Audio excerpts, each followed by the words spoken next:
plema sa lalamunan. Diba? Paggising sa umaga, may plema sa lalamunan tayo, diba?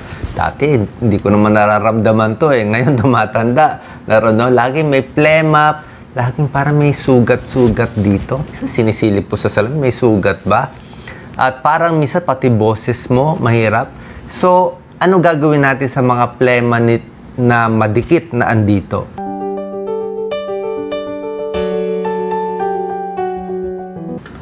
Maraming mga dahilan. So, ang tip natin sa video na to, hahanapin natin saan dito ang sakit ninyo.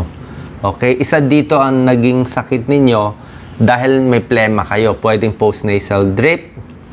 Ito yung mga cause ng postnasal drip. Pwedeng allergy, sipon, sinusitis, at iba pang mga dahilan sa baga. Isa-isahin natin na tingnan natin kung ano yung tatama sa inyo.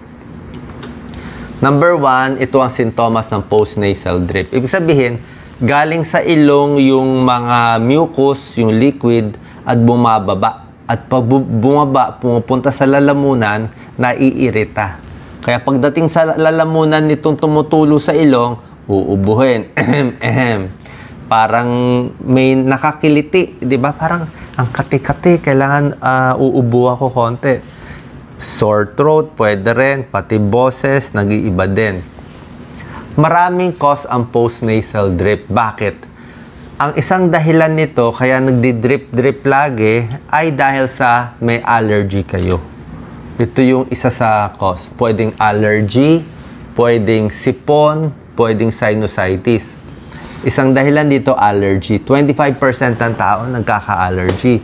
Pag allergy, makati ang ilong, konting alikabok lang, hahatching na, pati mata, mapula-pula, itchy nose, di ba? Hindi makatulog kasi nga laging ubo ng ubo.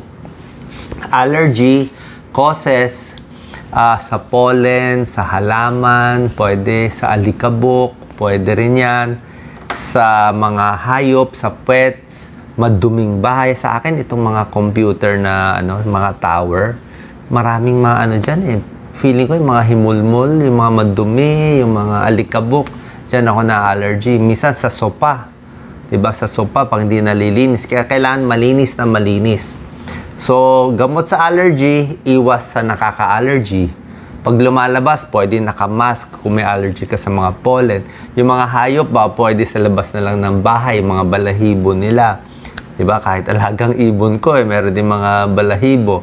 At pag hindi makuha, merong gamot sa allergy. Ako nga, dami ko na ininom Mga anti-allergy medicines. Nakainom na ako almost 2 months nito nung mga November, December. Pag malamig ang panahon, minsan mas doon ako nag-allergy. Seasonal. Ngayon mas mainit, mas bawas, mas hindi ako umiinom. Anti-allergy. Gumagamit rin ako ng saline spray. Saline lang to, asin, tubig, kahit anong brand. Ini-spray ko sa ilong ko. Pampabasa, bawas din sa nosebleed, at may tulong din konti sa allergy para sa akin. So, yan Yung ibang may pera, pwede rin bumili ng mga may filter. Parang ganito, Lisa, pakita mo lang. Parang ganito mga HEPA filter. Nasasak niya yung mga dumi-dumi. May tulong din yan. Kaya lang, medyo mas mahal na po yung ganito. So, bukod sa allergy, bukod sa sipon, meron din namang may sinusitis. Kaya nagkakaroon ng plema-plema sa lalamunan. Ako wala ako nitong sinusitis. Itong sinusitis, meron tayong 4 na sinuses dito. At yung iba nagbabara. Katulad nito, tingnan mo itong sinus niya. May plema, ang dami yellow. So pag nagka-plema yan, masakit dito, lalabas na uhog, madilaw, mag-green na may amoy. Ito, madilaw, mag-green na may amoy. Minsan nagbabad breath sila, nag-headache sila, at may plema lumalabas. Pag sinusitis, masakit dito at kailangan mo ng antibiotics. Kailangan mo na isang course ng antibiotics kasi kadalasan bacterial infection at papacheck tayo sa ENT doctor. Sa ENT doctor, pwedeng antibiotics at kung marami talagang plema, minsan sinisip-sip nila yung plema. Meron silang aparato pang sip-sip. Okay? So, sinusitis infection siya. Meron din naman iba, tonsillitis. Pag may tonsils, siyempre may plema-plema ka rin mararamdaman dyan. antibiotics din ang gamutan dito at yung mga home remedies natin. Actually, itong mga home remedies pwede sa allergy, sipon, sinusitis, pati sa tonsillitis. Gargle with salt water, asin at tubig. Tuturo ko mamaya. Pahinga, inom ng maraming tubig, 10 to 12 glasses of water. Mga chicken soup. May tulong din yan, pampalakas ng katawan. Ito po, ang gamutan sa plema doon sa mga nabanggit kong sakit. Pwede kayo mag-steam, okay? Hindi naman talaga po gusto nyo magsuob, wala namang kaso. Pero pwede rin habang naliligo kayo, maligo kayo na mainit, hot water. Kasi kung mainit, sarado nyo yung mga pinto, may steam na yan, di ba? Pati yung salamin, di ba, lalabo. Ma-i-inhale mo na yan. Pag na-inhale mo yan, mas lalabnaw yung plema sa ilong at sa lalamunan. Mas mailalabas mo. Pagmumog din ng salt water. 1/4 teaspoon ng asin. Lagay sa maligamgam na tubig. Imumog hanggang dito sa lalamunan mismo. Mga few seconds. May tulong po yan. Maraming sakit na matutulungan yan. Papakita ko ito. Ang salt water gargle pwede sa sore throat, pwede sa singaw, dumudugo na gums, masakit na ipin, nabubulok na ipin, nalilinis niya yan, may bad breath, may tulong yan. Kasi nga, salt water, parang ano yan osmosis nasasak niya yung mga nana sa plema, nana sa tonsils, yung mga dumi-dumi na nasisip-sip niya tapos nailalabas niya. May tulong po to, ha? Home remedy, nakakaginhawa. Tapos, pwede kayo uminom ng salabat, sari-sari, pwedeng ginger tea, ginger with honey, yan o, 1 tablespoon ng ginger, lagyan ng konting honey, mainit na tubig. Kung ayaw mo ng luya, pwede rin ang lemon o calamansi with honey, pwedeng lemon and calamansi lang, kung kaya mo, wala ng honey. Pero lahat ng mga may tulong lemon, calamansi, honey, luya. Actually, yung luya may benefit Doc Lisa. May tulong to. Actually nga, nabasa ko nga, kahit nga sa mga konting arthritis and sakit-sakit, may tulong din ang salabat. So, ito, salt water gargle. Ito pa po, chicken soup. May konting pag-aaral to. Kasi ang chicken soup, may amino acid may protein siya na ayon dun sa mga pag-aaral, nakakalabnaw ng plema, naka-clear ng sipon. Siyempre, mainit to, nalalanghap mo, bawas sa ubo. Yan, cough and colds. Ito, pagdating dito sa postnasal drip, meron din tayo pag-uusapan na GERD. Okay? Ngayon, magtataka kayo, bakit may pagkakataon na yung plema mo, ang dahilan pala, GERD. Diba? Ako meron akong allergy, meron din akong GERD. Magtataka kayo. Plema, diba? Ano connection ng plema sa ulcer at masakit ang tiyan? Okay?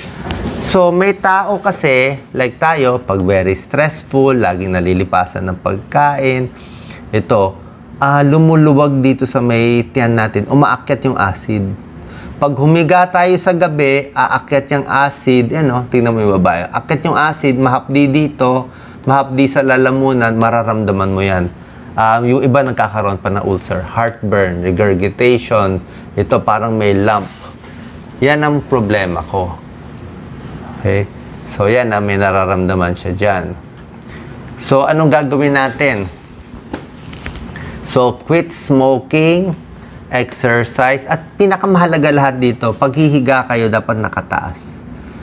Okay? Kailangan maintindihan nyo muna na plema sa lalamunan, di ba? Isip mo, plema, may problema dito. Pero may tao, ang problema pala, nasa tiyan. Umaakyat yung acid. Maraming may ganyan. Actually, underdiagnosed to Umaakyat yung acid, lalo na sa gabi. Di ba? Umaakyat siya, parang maasim. Gigising nga ako madaling araw, iinom ako ng 2-3 lagok ng tubig. Kasi itong acid na to, masisira niya itong mga dito sa lalamunan. At itong acid, masisira din yung vocal cords natin. Pag nasira yung vocal cords, actually, isang pinsan ko, nasira yung boses niya. Ba't mahina boses ko?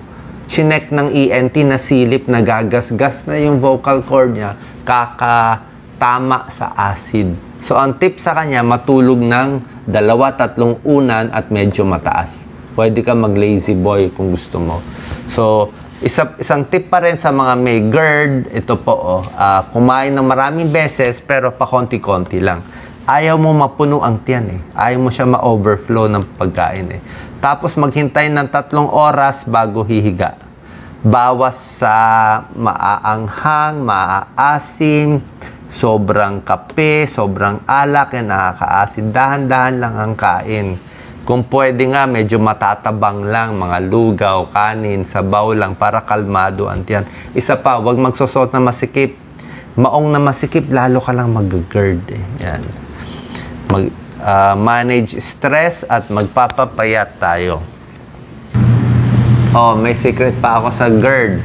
Yung mga may GERD, talagang may araw talagang acid-acid. Pwede kayo matulog na medyo mataas, 2-3 unan, or merong mga silya na parang ganito, na naitataas, na comfortable naman, pwede kayo matulog ng medyo ganito kataas. Ano? Mga ganito kataas. 40, 30, 40 degrees. Ang problema lang dito, dito hindi ka mag-GERD. Kahit bagong kain ka, okay lang to. Kasi nakataas eh. Ang problema lang yung leeg. Nilalagyan ko ng maliit na unan dito para hindi sumakit ng leeg. Kasi nga, hindi ganun ka, lapat eh. Kung lagi ka naman sa silya matutulog, baka sumakit yung leeg mo, mag-neck pain ka. Kaya ginagawa ko, pag malala yung GERD, pwede ka dito sa silya. Pero kung hindi naman malala, ay doon na lang sa kama. Isang una na lang. So, pinapalit-palit ko. Okay, alam nyo na yung GERD, Ang daming dahilan. Plema lang pala eh. Hahanapin natin kung ano doon.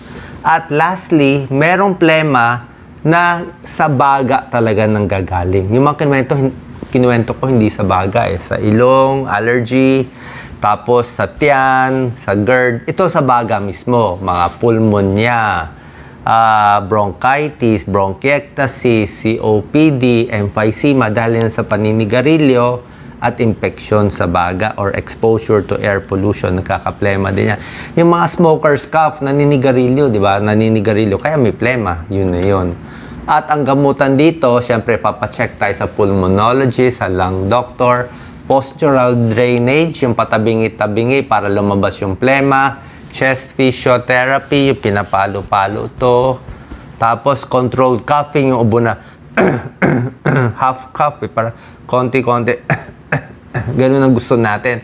Ayaw natin na isang ubo na malakas. Baka may pumutok, may dumugo dyan. Kahit anong bagay, wag malakas. Konti-konti lang. Controlled. Expectorants, pampalabnaw ng plema, antibiotics, yan ang mga gamutan na ibibigay sa inyo ng doktor nyo. Ito kailangan magpa-check kayo sa doktor nyo. So, yan lang po.